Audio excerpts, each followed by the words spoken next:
దైవ జ్ఞానము అనే ఈ ఆధ్యాత్మిక కార్యక్రమమునకు మీకందరికి కూడా ప్రేమపూర్వకమైనటువంటి ఆహ్వానం తెలియజేస్తూ ఉన్నాను. ప్రభు అయిన యేసుక్రీస్తు నామమున మీకందరికి కూడా శుభములు తెలియపరుస్తూ ఉన్నాను. ఈ కార్యక్రమంలో ప్రసారమయ్యేటువంటి వివిధమైనటువంటి విషయాలు ప్రతి ఒక్కరికి కూడా అవి ఎంతో ప్రయోజనకరంగా ఉంటాయి అనేటువంటిది నేను తెలియపరుస్తూ ఉన్నాను. అనగా ఆస్తికులకు, నాస్తికులకు, ఏకదేవారాధికులకు, బహుదేవారాధికులకు, విమర్శకులకు, భక్తులకు, ప్రతి ఒక్కరికి కూడా ఉపయోగపడేటువంటి అంశాలు ఈ యొక్క దైవ జ్ఞానము అనేటువంటి కార్యక్రమం ద్వారా ప్రజలకు అందించబడుతూ ఉంటున్నాయి. ఈ కార్యక్రమాలు టీవీలో మాత్రమే కాదు కానీ యూట్యూబ్ ద్వారా కూడా మీకు అందుబాటులో ఉన్నాయని తెలియపరుస్తున్నాను. కాబట్టి ప్రతి ఒక్కరూ ఈ కార్యక్రమాలను చక్కగా చూసి మీకున్నటువంటి ఆధ్యాత్మికమైనటువంటి ఆత్మీయమైనటువంటి సమస్యలకు పరిష్కారాన్ని పొందవలసిందిగా యేసు ప్రభు పేరుతో మీకందరికి కూడా ఆహ్వానం తెలియచేస్తూ ఉన్నాను. దైవ జ్ఞానము అనే ఈ ఆధ్యాత్మిక కార్యక్రమంలో దేవుని గురించినటువంటి సరైన అవగాహన అందించటం జరుగుతూ ఉంది. ప్రధానంగా దేవుడు ఉన్నాడా, ఉన్నాడని నమ్మటానికి ఆధారాలు ఏమిటి, ఒకవేళ ఉన్నట్లయితే ఆ దేవుడు ఎవరు, నిజమైన దేవుణ్ణి గుర్తించటం అనేటువంటిది ఎలాగా, యేసుక్రీస్తు ఎవరు, ఆయన నరుడా లేకుంటే దేవుడా, యేసుక్రీస్తు సిలువలో చనిపోయాడా లేదా, సిలువలో చనిపోయి సిలువలోనే ఆయన తిరిగి బ్రతికాడా, లేకుంటే సిలువలో దించిన తర్వాత బ్రతికాడా, లేకపోతే ఆయన చనిపోయి తిరిగి బ్రతికాడా, ఇలాంటి విషయాలు ఈ కార్యక్రమంలో వివరంగా తెలియజేయబడతాయి. అలాగే మనిషి అంటే ఏంటి, మనిషిలో ఆత్మ అనేటువంటిది ఎక్కడ ఉంటుంది, ఆత్మ అనేది మన కంటికి ఎందుకు కనపడదు, మనిషి చనిపోయిన తర్వాత మనిషి యొక్క ఆత్మ ఎక్కడికి వెళ్తుంది, పరలోకము నరకము అనేటువంటివి ఉన్నాయా అనేటువంటి విషయాలు కూడా ఈ కార్యక్రమంలో తెలియజేయడం జరుగుతుంది. వీటితో పాటు యుగాంతం అనేటువంటిది ఎప్పుడు జరుగుతుంది, యుగాంతం జరిగే సమయంలో ప్రపంచంలో జరిగేటువంటి పరిణామాలు ఎలా ఉంటాయి, యుగాంతము పిదప మరి ఈ యొక్క ప్రపంచం అనేది ఉంటుందా ఉండదా, ఉంటే ఎలా ఉంటుంది, యేసుక్రీస్తు రెండవ రాకడకు యుగాంతానికి ఉన్నటువంటి సంబంధం ఏంటి, తదితరమైన విషయాలన్నీ కూడా ప్రజలందరికీ కూడా ఉపయోగపడే విధంగా ఈ యొక్క కార్యక్రమంలో అందించటం జరుగుతూ ఉంది. కాబట్టి ప్రతి ఒక్కరూ ప్రతి కార్యక్రమాన్ని శ్రద్ధగా వినాల్సిందిగా, చివరి వరకు వినాల్సిందిగా, మరి మీరు వినటం మాత్రమే కాదు కానీ కొంతమందికి కూడా ఈ కార్యక్రమాన్ని, ఈ ప్రసారాలని మీరు పరిచయం చేసి వారు కూడా దైవ జ్ఞానం పొందుకొని ఆధ్యాత్మికమైనటువంటి మేళ్ళు ఆశీర్వాదాలు అనుభవించే విధంగా ప్రోత్సహించవలసిందిగా మిమ్మల్ని కోరుతూ ఉన్నాను. నేటి కార్యక్రమంలో దేవుడు ఉన్నాడా అను అంశం మీద వివరణ ఉంటూ ఉన్నది. కాబట్టి జాగ్రత్తగా చివరి వరకు ప్రతి ఒక్కరూ ఆలకించవలసిందిగా కోరుతూ ఉన్నాను. దేవుడు ఉన్నాడా అనేటువంటి ప్రశ్నకు 3 రకములైనటువంటి జవాబులు ప్రజల్లో వస్తూ ఉన్నాయి. మొదటిది దేవుడు ఉన్నాడని కొందరు అంటారు. రెండవది దేవుడు లేడు అని ఇంకొందరు అంటారు. మూడవది ఉన్నాడనుకునే వాళ్ళకి ఉన్నాడు, లేడనుకునే వాళ్ళకి లేడు అనేటువంటి జవాబు మరికొందరి నుంచి వస్తూ ఉన్నది. ఈ మూడవ జవాబు ఎలాంటిది అంటే, మీ ఇంట్లో ఏసీ ఉన్నదా అని ప్రశ్న వేసినప్పుడు ఉన్నదనుకునే వాళ్ళకి ఉన్నది, లేదనుకునే వాళ్ళకి లేదు అనేటువంటి జవాబు చెబితే ఎలా ఉంటుందో, దేవుడు ఉన్నాడా అనే ప్రశ్నకు ఉన్నాడనుకునే వాళ్ళకి ఉన్నాడు, లేడనుకునే వాళ్ళకి లేడు అనేటువంటి జవాబు కూడా అలాంటిదే. కాబట్టి ఇది సరైనటువంటి జవాబు కాదు అనేటువంటి విషయాన్ని మరి ఇలాంటి అభిప్రాయం కలిగినటువంటి వారు గుర్తించి సరైనటువంటి జవాబు కొరకు ప్రయత్నం చేయవలసిందిగా కోరుతూ ఉన్నాను. అలాంటి ప్రయత్నం ఈ యొక్క కార్యక్రమం వినటం ద్వారా మీరు చేసిన వారు అవుతారు. కాబట్టి ఈ కార్యక్రమం విని వివరాలు తెలుసుకోవాల్సిందిగా, సత్యాన్ని గుర్తించాల్సిందిగా అటువంటి వారికి మొదటిగా నేను మనవి చేస్తూ ఉన్నాను. ఇక మిగిలిన 2 జవాబులు, దేవుడు ఉన్నాడు అని కొంతమంది అంటే, దేవుడు లేడు అని మరి కొంతమంది అంటూ ఉన్నారు. మరి ఇలాంటి 2 రకాల జవాబులు ఉన్నప్పుడు ఈ రెండింటిలో ఏది కరెక్టు? ఉన్నాడు అనేది కరెక్టా, లేక లేడు అనేటువంటిది కరెక్టా? మరి ఈరోజు దాని గురించి మనం వివరంగా తెలుసుకుందాం.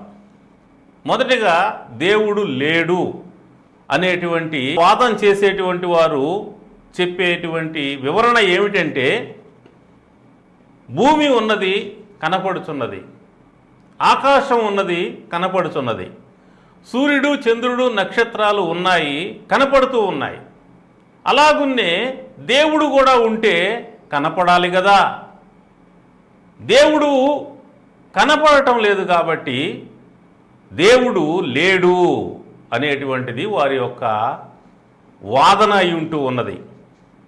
మరియు ఎవరైనా దేవతా ప్రతిమలను చూపించినట్లయితే దానికి వారి జవాబు ఏంటంటే, ఇవన్నీ కూడా మనుషులు చేసుకున్నవే కదా, మనుషులే వాటన్నిటికి కూడా దేవుడై ఉన్నాడు, కాబట్టి ఆ ప్రతిమలన్నీ కూడా మనుషుల యొక్క చేతి పనియే కానీ అవి దేవుడు కాదు, కాబట్టి దేవుడని ఆయన లేడు.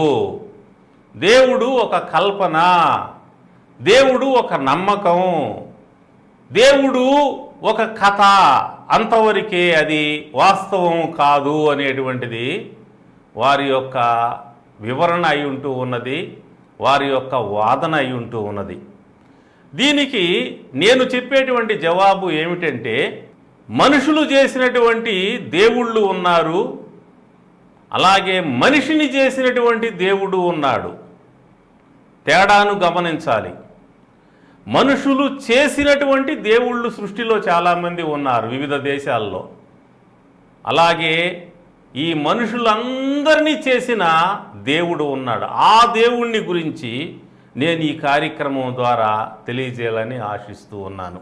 సరే, ఈ లోకంలో కనపడేటువంటి దేవతలు దేవుళ్ళు అందరూ కూడా మనుషుల చేతి పనులే కాబట్టి అసలైన దేవుడు, మనుషుల్ని చేసిన దేవుడు ఉన్నాడు అని మీరు అంటున్నారు. కాబట్టి ఆ ఉన్న దేవుడైనా ఎందుకు కనపడటం లేదు? అది ఇంకా కొందరి వాదన. అంటే ఈ లోకంలో మనుషులు చేసిన దేవుళ్ళంతా కూడా దేవుడు కాదు, వాళ్ళు మనుషుల చేతి పనియే. అయితే మనుషుల్ని చేసిన దేవుడు, సృష్టిని చేసిన దేవుడు ఒక ఆయన ఉన్నాడని అంటున్నారు కదా మీరు. ఉంటే మరి ఆ దేవుడు ఎందుకు కనపడటం లేదు? ఆ దేవుడు ఎక్కడున్నాడు? ఉంటే కనపడాలి కదా. కనపడకపోవటం వల్ల ఆ దేవుడు లేడు. మీరు చెప్పే దేవుడు కూడా లేడు, మనుషుల్ని చేసిన దేవుడు కూడా లేడు, సృష్టికర్త అయిన దేవుడు కూడా లేడు. ఎందుకంటే ఉంటే కనపడాలి కదా. భూమి కనపడుతుంది, ఆకాశం కనపడుతుంది, సూర్యుడు చంద్రుడు నక్షత్రాలు కనపడుతున్నాయి, ఉన్నవన్నీ కనపడుతున్నాయి. మీరు చెప్పినట్లుగా ఈ సృష్టిని చేసిన సృష్టికర్త అయిన దేవుడు ఉన్నట్లయితే ఆయన కూడా కనపడాలి కదా అనేటువంటిది వారిలో మరికొందరి వాదన. ఈ నాస్తికులైనటువంటి సోదరుల్లో కొందరి వాదన. గమనించండి, భూమి కనపడుతుంది, ఆకాశం కనపడుతుంది, సూర్యుడు కనపడుతున్నాడు, చంద్రుడు కనపడుతున్నాడు, నక్షత్రాలు కనపడుతున్నాయి, వాస్తవమే. అయితే అవేనా ప్రపంచం అంటే? విశ్వంలో అవి మాత్రమే ఉంటున్నాయా? నక్షత్రాలకు పైన కనపడనటువంటి ప్రపంచం ఉన్నది కదా. నక్షత్రాల పైన లక్షల కోట్ల కాంతి సంవత్సరాలంత దూరము ఈ విశ్వం అనేటువంటిది విస్తరించి ఉన్నది కదా. మరి అలా విస్తరించినటువంటి విశ్వం మీ కంటికి కనపడుతున్నదా? మీరు చూడగలుగుతున్నారా? మీ కంటికి కనపడటం లేదు, మీరు చూడటం లేదు, అయినా ఉన్నదని మీరు నమ్ముతున్నారు. మీ కంటికి కనపడని దానిని, మీరు చూడని దానిని మీరు నమ్ముతున్నారు. కంటికి కనపడితేనే నమ్ముతున్నారా? మీరు కనపడకపోయినా కూడా నమ్ముతున్నారు కదా, చూడకపోయినా కూడా నమ్ముతున్నారు కదా.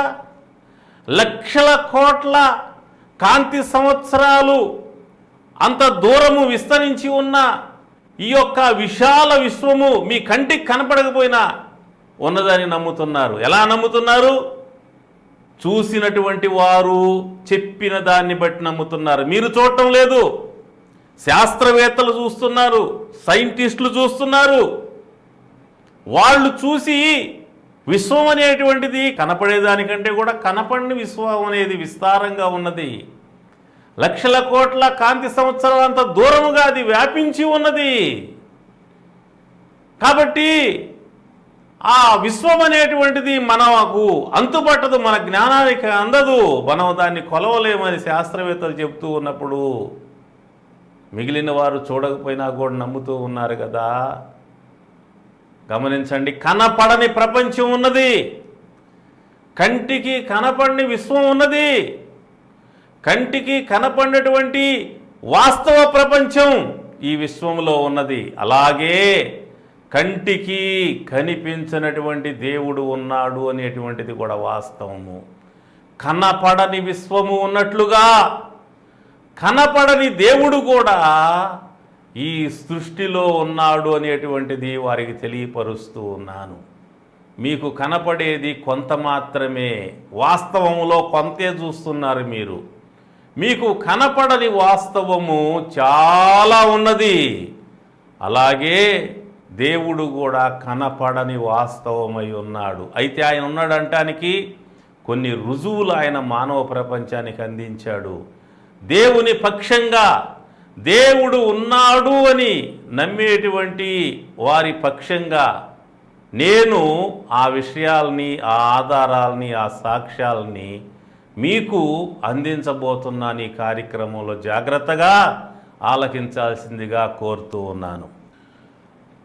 ఈ యొక్క నాస్తిక సోదరుల్లోనే మరికొందరు వేసే ప్రశ్న ఏంటంటే, దేవుడు ఉన్నట్లయితే ఈ ప్రపంచంలో హత్యలు ఎందుకు జరుగుతున్నాయి, మానభంగాలు ఎందుకు జరుగుతున్నాయి, దోపిడీలు ఎందుకు జరుగుతున్నాయి, అవినీతి ఎందుకు జరుగుతున్నది, రకరకాలైనటువంటి నేరాలు ఎందుకు జరుగుతూ ఉన్నాయి? ఇవన్నీ జరుగుతూ ఉన్నాయి కాబట్టి దేవుడు లేడు అని వారు వాదిస్తారు. నాస్తిక సోదరులే కాదు, ఆస్తిక సోదరులు అంటే దేవుడున్నాడు నమ్మేటువంటి వారు కూడా ఒక్కొక్కసారి దేవుడు లేడు అని అడ్డం తిరుగుతారు. వాళ్ళకి మేలు జరిగితే దేవుడున్నాడు అంటారు, వాళ్ళకి కీడు జరిగిందంటే దేవుడు లేడని అడ్డం తిరుగుతారు. అంటే వీళ్ళకి దేవుడు ఉన్నాడనే విషయము, లేడనే విషయము వీళ్ళకి సరిగా తెలియదు. ఆస్తికులలో దేవుడు నమ్ముతున్నామని చెప్పేవారిలో ఎక్కువ వర్గం వీళ్ళే, ఎక్కువ శాతం వీళ్ళే. మేలు జరిగితే దేవుడున్నాడు దేవుడున్నాడు అని సంతోషంగా కేకలు వేస్తారు. దేవుడున్నాడు, చూస్తున్నాడు, మాకు మేలు చేశాడు అని అరుస్తారు. వాళ్ళకి కష్టం కలగంగానే, కీడు జరగంగానే, నష్టం జరగంగానే, ప్రమాదం జరగంగానే ఏమైపోయాడు దేవుడు? దేవుడు ఎక్కడున్నాడు? దేవుడు అంటే మాకెందుకు జరిగింది? అన్ని మతాల్లో ఉన్నటువంటి దేవుణ్ణి నమ్మేటువంటి వారిలో ఇలాంటి భావన ఉంటుంది. అన్ని మతాల వారు కూడా ఇలాంటి భావనకు గురయ్యేటువంటి పరిస్థితులు వస్తాయి. ఎంత ప్రయత్నం చేసినా కష్టాలు తీరినప్పుడు, సమస్యలు తీరినప్పుడు, ప్రమాదాలు జరిగినప్పుడు, రోగాలకు గురైనప్పుడు, అనుకున్నవి జరగనప్పుడు దేవుడు లేడు. దేవుడుంటే మేము ఎంత భక్తి చేస్తూ ఉంటే ఏం చేస్తున్నాడు, మాకు ఎందుకు మేలు జరగలేదు, మాకు ఇంత కష్టపడుతుంటే ఎలాంటి సహాయం రాలేదు కాబట్టి దేవుడు లేడు అని చాలామంది దేవుణ్ణి నమ్మేటువంటి వాళ్ళు కూడా నిరాశపడుతుంటారు, దుఃఖపడుతుంటారు, కృంగిపోతుంటారు. దేవుడు లేడని ఒక నిరాశ నిస్పృహలోకి వెళ్ళిపోతుంటారు. అలాంటి వారికి కూడా ఈ కార్యక్రమం ద్వారా మీ పరిస్థితులను బట్టి దేవుడు మారడు. మీ పరిస్థితులు మారుతుంటాయి. ఒకరోజు మేలు జరగవచ్చు, ఒకరోజు కీడు జరగవచ్చు, ఒకరోజు సంతోషం కలగవచ్చు, ఒకరోజు దుఃఖం కలగవచ్చు. కానీ వాస్తవం మాత్రం మారదు. పరిస్థితులు మారిపోతుంటాయి, వాస్తవాలు మారవు. ఆ విషయాన్ని నేను వివరంగా తెలియజేయబోతాను, జాగ్రత్తగా వినండి. కొంతకాలం క్రితం తమిళనాడు రాష్ట్రంలోని కుంభకోణం అనే ప్రాంతంలో ఒక గొప్ప అగ్ని ప్రమాదం జరిగింది. ఆ అగ్ని ప్రమాదంలో అనేక మంది చిన్నపిల్లలు అగ్ని ప్రమాదంలో చనిపోయారు. అప్పుడు ఆ తమిళనాడు రాష్ట్రంలో ఒక ప్రముఖమైనటువంటి వ్యక్తి, ఒక స్త్రీ, ఆమె చాలా ప్రముఖురాలు తమిళనాడు రాష్ట్రంలో. ఆమె అప్పుడు దాకా ఆస్తికురాలుగా దేవుడున్నాడని నమ్మే వ్యక్తిగా ఉండింది. ఆ సంఘటన చూసిన తర్వాత నేను దేవుడి మీద ఉన్న నమ్మకాన్ని వదిలేస్తున్నాను, దేవుడంటే నాకున్న నమ్మకం పోయింది అని చెప్పి ఆమె అన్నది. అంటే ఒక సంఘటన చూడంగానే దేవుడు లేడనే అభిప్రాయానికి ఆమె వచ్చేసింది. ఇలాంటి అభిప్రాయం నాస్తికుల్లో ఉంది, ఆస్తికుల్లో ఉంది. దేవుడుంటే ఈ ప్రమాదాలు ఎందుకు జరిగాయి, ఈ హత్యలు ఎందుకు జరిగాయి, ఈ దోపిడీలు ఎందుకు జరిగాయి, ఈ మానభంగాలు ఎందుకు జరిగాయి, ఇవన్నీ జరుగుతుంటే దేవుడు ఏం చేస్తున్నాడు, ఎక్కడున్నాడు, ఇవన్నీ జరుగుతున్నాయి కాబట్టి దేవుడు లేడు అని వాదించేవారు ఉంటూ ఉన్నారు. ఆస్తికుల్లో, నాస్తికుల్లో ఇలాంటి వారు ఎక్కువగా ఉంటున్నారు. అయితే గమనించండి, మన దేశంలో కేంద్రంలో ప్రభుత్వం ఉన్నది, రాష్ట్రంలో ప్రభుత్వం ఉన్నది, పోలీసులు ఉన్నారు, అధికారులు ఉన్నారు, సైనికులు ఉన్నారు, నాయకులు ఉన్నారు, ప్రభుత్వాలు ఉన్నాయి.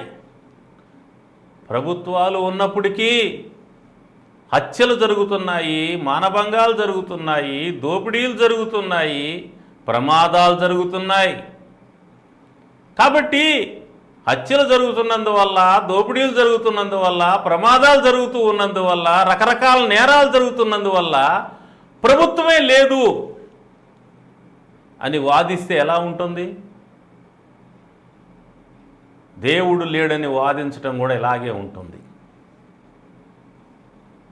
ప్రభుత్వం ఉన్నప్పటికీ నేరాలనే జరుగుతుండటం మనం చూస్తున్నాం. అయితే గమనించండి, 140 కోట్ల మంది కంటే ఎక్కువైనటువంటి ఈ భారతదేశంలో ప్రజలందరూ ప్రశాంతంగా ఉన్నారంటే, క్షేమంగా ఉన్నారంటే ప్రభుత్వం ఉండబట్టే. పోలీసులు లేకపోతే, సైనికులు లేకపోతే, అధికారులు లేకపోతే, నాయకులు లేకపోతే, కేంద్ర రాష్ట్ర ప్రభుత్వం లేకపోతే ఈ దేశము ఎంత అల్లకొల్లోలం అయిపోతుందో, ఎంత నశించిపోతుందో. కొద్ది రోజుల్లోనే దేశంలో అనేక మంది నశించిపోతారు. ప్రభుత్వాలు ఉండబట్టే అన్ని కులాల వారు, అన్ని మతాల వారు, అన్ని వర్గాల వారు, అన్ని భాషల వారు, అన్ని ప్రాంతాల వారు క్షేమంగా ఉండగలుగుతున్నారని గమనించాలి. నష్టపోయే వాళ్ళు ఎంతమంది, క్షేమంగా ఉండేవాళ్ళు ఎంతమంది? విస్తారమైన ప్రజలు క్షేమంగా ఉంటున్నారంటే ప్రభుత్వం ఉండబట్టే. ప్రపంచంలో 800 కోట్లకు పైగా ప్రజలు క్షేమంగా ఉన్నారంటే దేవుడు ఉండబట్టే, దేవుడు కాపాడబట్టే, దేవుడు ఉండబట్టే, దేవుడు కాపాడబట్టే అనే విషయాన్ని గమనించాలి. కాబట్టి దేవుడు లేడు అనేటువంటి ఈ వాదన ఎంతమాత్రం కూడా సరైనటువంటి వాదన కాదు అనేటువంటి విషయాన్ని నేను జ్ఞాపకం చేస్తూ ఉన్నాను. కనపడుటగా లేదు కాబట్టి దేవుడు లేడు అనటము సరికాదు. కనపడని విశ్వం ఎంతో ఉంది, అది వాస్తవము. అలాగే కనపడని విశ్వము ఎలాగూ వాస్తవమో, కనపడని ప్రపంచం ఎలాగూ వాస్తవమో, కనపడని దేవుడు కూడా అలాగే వాస్తవము. నేరాలు ఘోరాలు జరుగుతున్నాయి కాబట్టి ప్రభుత్వం లేదు అని వాదించటం ఎంత తప్పో, నేరాలు ఘోరాలు జరుగుతున్నాయి కాబట్టి దేవుడు లేడని వాదించటం కూడా అంతే తప్పు అవుతుందనే విషయాన్ని జ్ఞాపకం చేస్తూ, దేవుడు లేడు అనేటువంటి ఈ వాదనలన్నీ కూడా కేవలము బలహీనమైనటువంటివని నేను తెలియపరుస్తూ, బలమైనటువంటి అంశము దేవుడు ఉన్నాడు అనేటువంటి బలమైన వాస్తవానికి కావలసిన ఆధారాలని నేను అందించబోతూ ఉన్నాను. కాబట్టి జాగ్రత్తగా ఈ యొక్క కార్యక్రమమును చివరి వరకు మిస్ కాకుండా అందరూ వినవలసిందిగా, ఇతరులకు కూడా వినిపించవలసిందిగా కోరుతూ ఉన్నాను. ప్రార్థన చేస్తాను. ప్రేమ కలిగిన తండ్రి, ఈ వాక్యం విన్న వారందరినీ దీవించండి. బలహీనలు బలపరచండి, కృంగిన వారిని లేవనెత్తండి, గుండె చెదిరిన వారిని బాగు చేయండి, దయ్యాలచే బాధపడుతున్న విడుదల కలుగు చేయండి, రోగులు స్వస్థత కలుగు చేయండి, మరణకరమైన పరిస్థితిలో ఉన్న మరణం నుంచి తప్పించండి.